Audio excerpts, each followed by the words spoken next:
in this last section of this unit, we're going to talk about the midpoint formula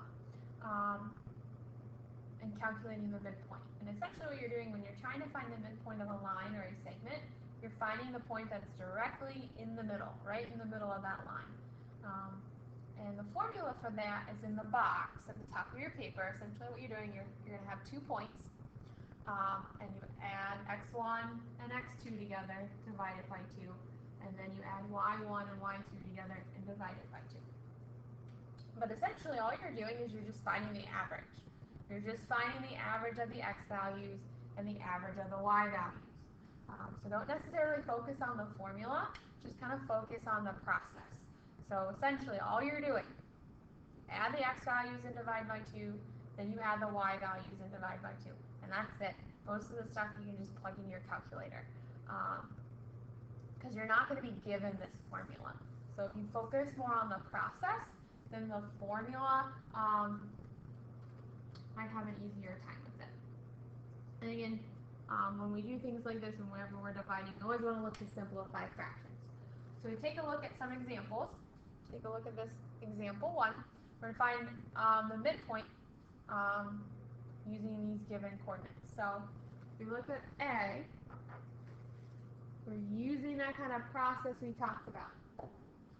All we're doing is adding the x's, and if it helps, just label. X always comes first in the point, y always comes second. So that's just xy, x1. Doesn't matter which one's x1, does not matter which one's x2, just label. And all we're doing is just adding the x values together. So I'm going to add this guy and this guy. Negative 5 plus 11, divide by 2. Then I'm going to repeat that same process with the y's. Just add my y values, divide by 2. And then just clean it up. Plug things in your calculator. So if you need to in your calculator, negative 5 plus 11 is 6. And then 7 plus 3 is 10. We're just combining the tops. And then your last step is simplify, if you can. 6 over 2 simplifies down to 3. 10 over 2 simplifies down to 5. So the midpoint, or the point directly in between our 2 given points, is 3, 5. That's directly in the middle. In B, it's the same exact process. Okay? This one's an x, this one's a y. This one's an x, that one's a y. We know it's going to be as a point. So again, just add your x's. Negative 8 plus 5, divide by 2. Add your y's. 12 plus 4, divide by 2. That's all you're doing when you're finding the midpoint. Add the x's, divide by 2. Add the y's, divide by 2. Every time. Clean up the tops. Negative 8 plus 5 is negative 3. And then 12 plus 4 is 16. And then always simplify if you can. When we simplify, we can't simplify negative 3 over 2. Make sure you keep it as a fraction. So we're just going to leave it as negative 3 over 2. It is negative 1.5 as a decimal, but try to keep it as a fraction. And then simplify 16 over 2 simplifies down to 8. So there we go. If you need to, pause to write some stuff down. Now we're moving on to the next example.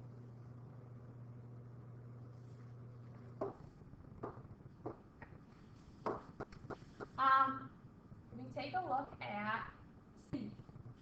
Same exact steps. This guy's an x, the second number is a y. This first one's an x, that second one is a y. And it's the same process, just add our x values. So 15 plus negative 16, divide by 2. Add your y's. 9 plus negative 5, divide by 2. You could also just done 15 minus 16 and 9 minus 5. Same thing. When you add a negative, it's the same thing as subtracting. Clean it up. 15 plus negative 16 is negative 1. 9 plus negative 5 is 4. And then simplify. You can't simplify negative 1 over 2, so we just leave it as negative 1 over 2. 4 over 2 simplifies down to 2. Done. There's our midpoint. Okay. Same process every single time. You're just dealing with different numbers.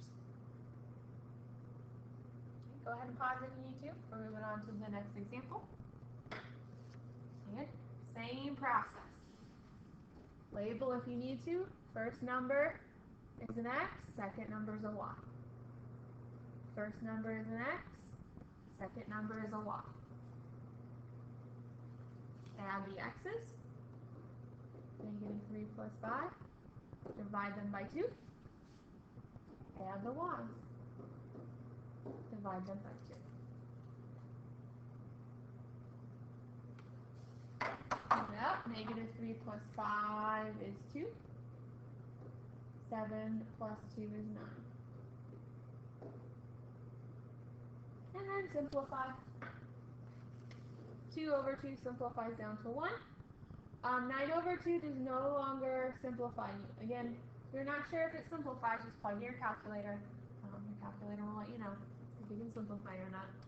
So just leave it as 9 over 2. Don't put it as a decimal. Just leave it as a fraction. And done. If you need to, watch the video again. If not, go ahead and get started on the practice.